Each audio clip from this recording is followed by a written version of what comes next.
பழி மேல பழி போட்டு கரூர்ல ஆரம்பிச்சு நம்ம ஜனநாயகன் படம் ரிலீஸ் வரைக்கும்.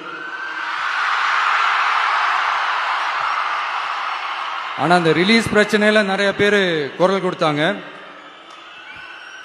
முக்கியமா நம்மளுடைய முதல்வர் அவர்கள் கூட பூசி மொழிகி பட்டும் படாம குரல் கொடுத்தாங்க. But what ever it is, குரல் கொடுத்த அவங்களுக்கும் மற்றவங்க எல்லாருக்கும் இந்த நேரத்தில் என்னுடைய நன்றியை தெரிவிச்சுக்கிறேன். இப்படி நாம வெளிப்படையா பேசுறதுனால சிஎம் சாரோட மனநிலை இப்ப எப்படி இருக்கும் தெரியுமா?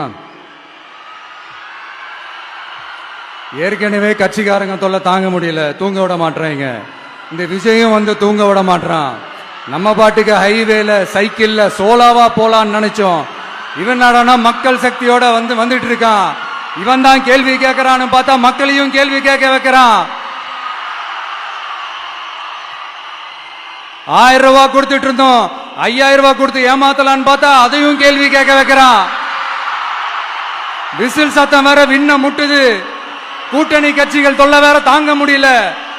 இவன் பண்ற பிரச்சாரத்தையாத்த முடக்கலான்னு பார்த்தா அப்பவும் மக்கள் அவன் பின்னாடி தான் நிக்கிறாங்க. என்ன பண்றது ஏது பண்றதுன்னு தெரியாத ஒரு மனநிலையில இருப்பாரு. ஆனா சார், நீங்க இந்த விஜயம் முடக்கலாம், ஆனா ஒவ்வொரு வீட்டில் இருக்கிற ஒவ்வொரு விஜயும் ஒவ்வொரு விஜயையும் உங்களால முடக்கவே முடியாது.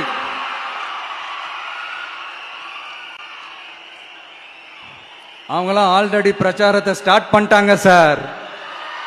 வீட்லயே குடும்பம் குடும்பமா இறங்குவாங்க பாருங்க பிரச்சாரத்துக்கு. அப்ப உங்களால மட்டும் இல்ல, எந்த